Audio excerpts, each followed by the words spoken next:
Hey, it's Maverick Mike here, and the question is, why is there suffering? Now, it's undeniable that there is suffering in this world, and everyone experiences suffering to varying degrees. Some people suffer maybe a little bit, some people suffer a lot. And we don't really exactly know the reason why they're suffering oftentimes. Now, there is a story in the Bible about a person named Job. It's spelled J-O-B, so some people call him Job. Anyways, he actually went through a lot of suffering.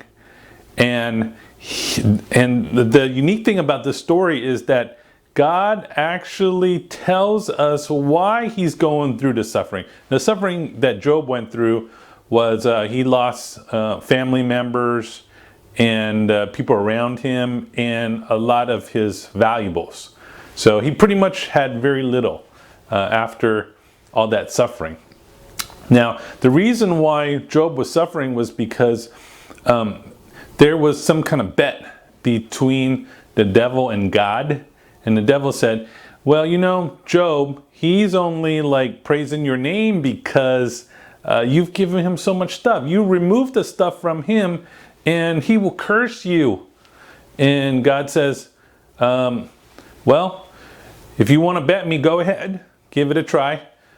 Take away anything he has, but just don't hurt him. Okay, so that's what the devil does. The devil takes away everything that he has, Job has. And so we know that the reason behind this suffering was because there's some kind of bet going on. And there are some other stories where we can see the reason behind the suffering also. Another story is the story of Joseph. Joseph was the youngest of 12 brothers, and his brothers didn't like him very much because he was a little bit of a show-off. And so they sold him into slavery, and he wound up in some rich person's house and was falsely accused of rape. And so he got sent to prison, and he was in prison for a while.